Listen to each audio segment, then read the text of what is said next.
Assalamu alaikum and good evening. You are watching Humsab TV and I am Muneeb Hamid with the news. Prime Minister Shahid Khaqan Abbasi opens terminal at Sial. Prime Minister Shahid Khaqan Abbasi inaugurated on Monday a terminal at the Sialkot International Airport Limited, which has been built by the city's exporters on a self-help basis at a cost of Rs 1.12 billion. Addressing senior management of Sial, Mr. Abbasi hailed the Sialkot-based exporters for their initiative. He assured the exporters of his full cooperation for the resolution of their problems. He said an international airport of this kind might also be established in Faisalabad by the local business community. He said the government encourages the private sector to set up private airports. Everyone must follow Sialkot-based exporters to ensure socio-economic and human development in Pakistan, he said.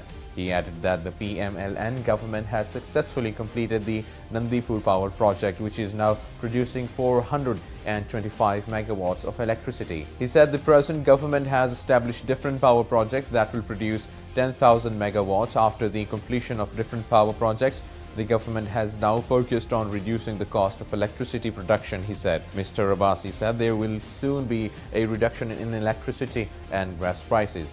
The Premier vowed to provide people with cheaper electricity and gas, saying the energy crisis is over. Nawaz, Maryam and Safdar appear before accountability court in Islamabad. Former Prime Minister Nawaz Sharif appeared before an accountability court in Islamabad with his daughter Maryam Nawaz and son-in-law retired Captain Mohammad Safdar early on Tuesday morning for a hearing pertaining to corruption references against the Sharif family. During today's hearing, prosecution witnesses, including Securities and Exchange Commission of Pakistan Joint Registrar Sidra Mansoor, recorded their statements before Judge Muhammad Bashir. Witnesses were also questioned by the Nawaz's attorney, Advocate Khwaja Haris. Testifying before the court, Mansoor presented details of shares owned by Hussain Nawaz and former Premier's son in Mehran Ramzan Textile Mills Limited. She said that according to documents submitted to the National Accountability Bureau, Hussain used to own 487,400 shares in the mills. She added that on 27 March 2001, the shares had been transferred to the Sharif Trust as a gift. She added that on 28 March 2008, Hussain was the owner of 100,000 shares in the textile mills. Commission sought to probe Hazara killings. Hazara community has asked the Supreme Court to appoint a judicial commission similar to the one constituted in the wake of deadly twin bombings that targeted lawyers in Quetta to identify the state elements responsible for perpetuating atrocities against the minorities. On Monday, Hazara Action Committee Chairman Liaquat Hazara appeared before a bench headed by Justice Asif Saeed Khosa, which was following up on the critical Quetta Commission report authorized by Justice Qazi Faiz Isa. The court disposed of the main case and directed that the bench would pass an appropriate order in this regard. Liaquat Hazara told the court his community was facing a virtual genocide in Balochistan and asked the court to allow them to become party to the case. Sindh High Court takes notice of double murder of Hindu traders in Thar. Taking notice of the double murder of Hindu traders in Mithi, Sindh High Court Chief Justice Ahmed Ali Sheikh on Tuesday ordered officials to submit a progress report of the investigation. On January 5, Dalip Maheshwari, 42, and his brother Chandar Maheshwari, 40, were shot dead at their shop by two unidentified persons who then stole money from their shop and fled. Witnesses and police said in what was described as a rare incident of violence in the area, sparking protests in various towns of the Thar Parker and Umarkot.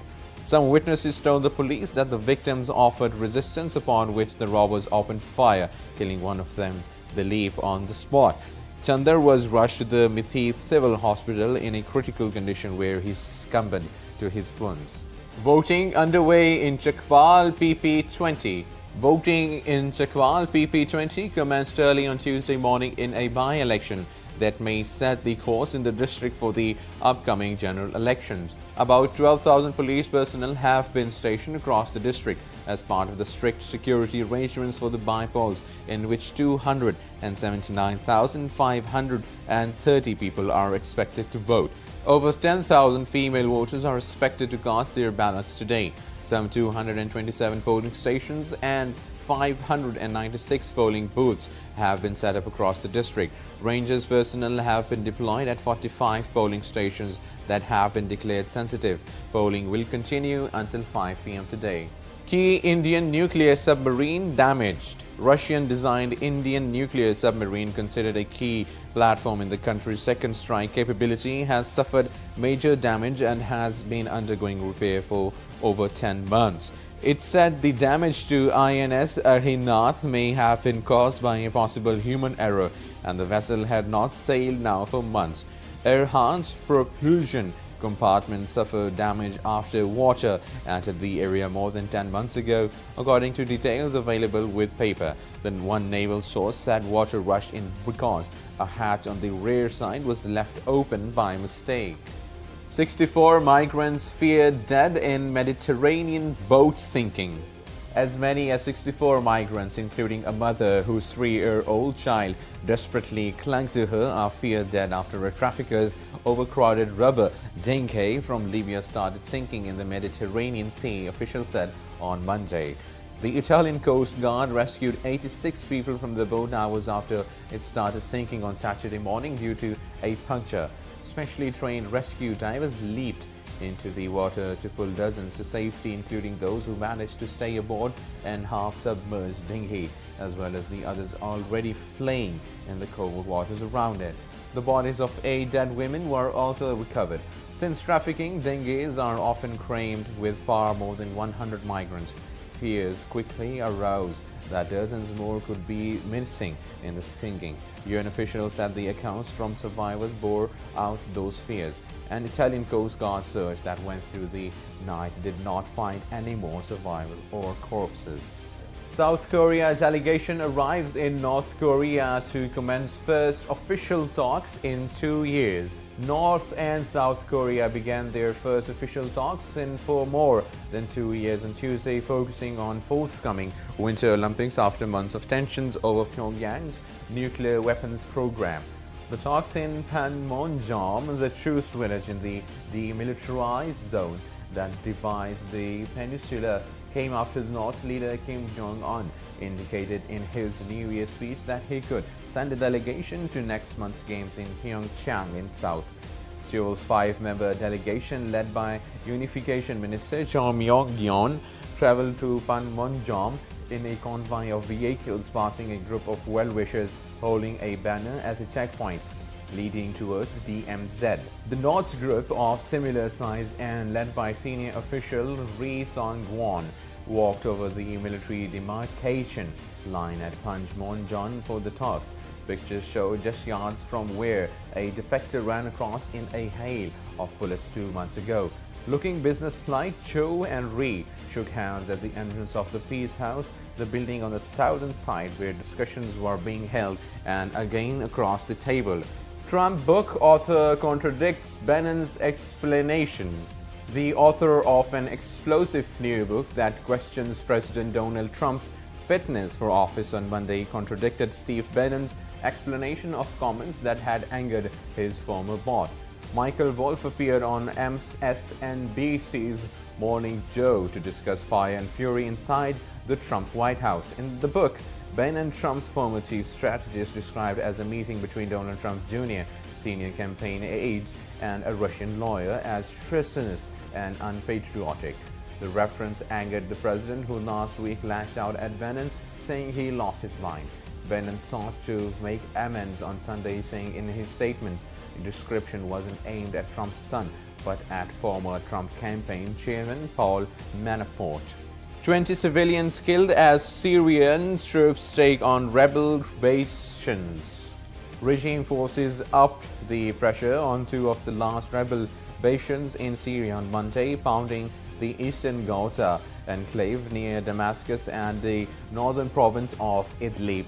Shelling and airstrikes on Ghouta, which government forces have besieged for 4 years, killed at least 20 civilians, the Syrian Observatory for Human Rights said.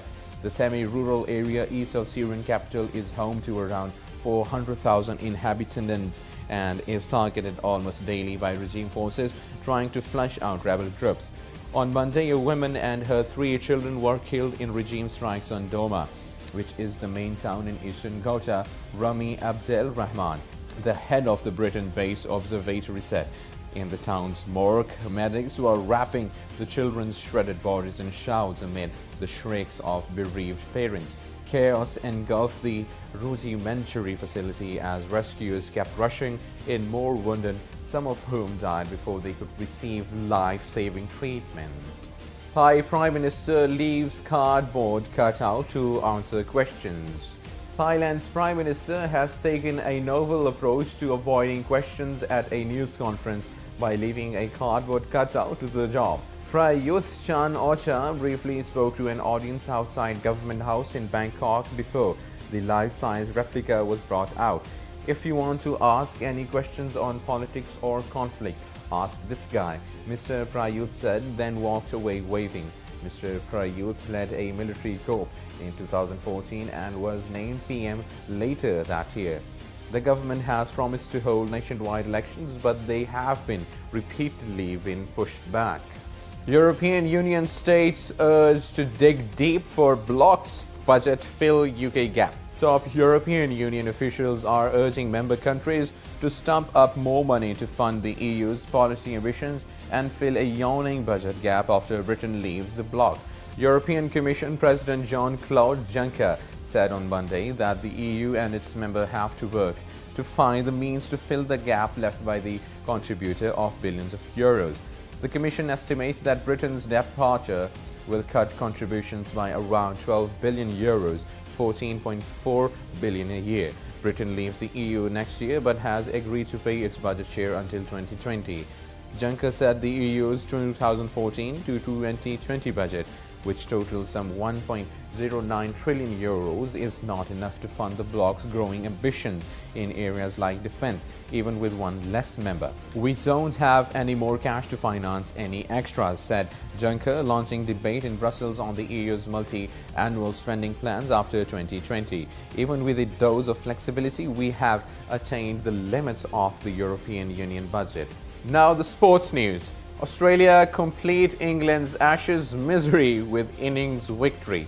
Australia romped to an innings and 123-run victory over England after dismissing the tourists for 180 on the final day of the 5th Test on Monday to complete a 4-0 Ashes triumph that fell short of a whitewash but was a little less emphatic. England captain Joe Root had raised from his hospital bed where he had been treated overnight for gastroenteritis to a rescue of a face-saving draw, but when he failed to reappear after lunch, the die was cast for the tourist.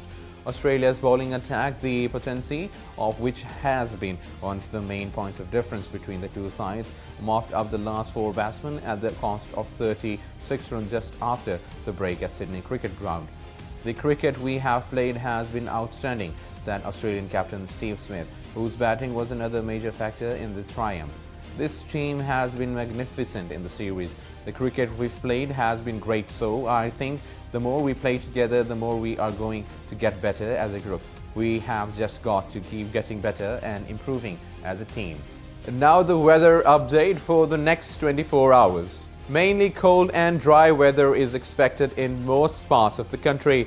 However, light rain thunderstorm with light snowfall over the hills is expected at a few places in Malakand divisions.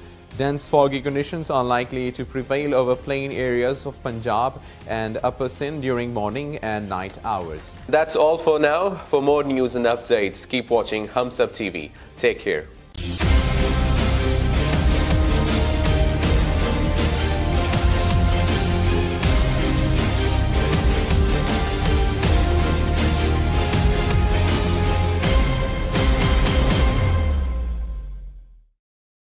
Please subscribe to Hums Up TV and hit the notification icon on the screen to get the latest updates of our channel. Thank you for watching Hums Up TV.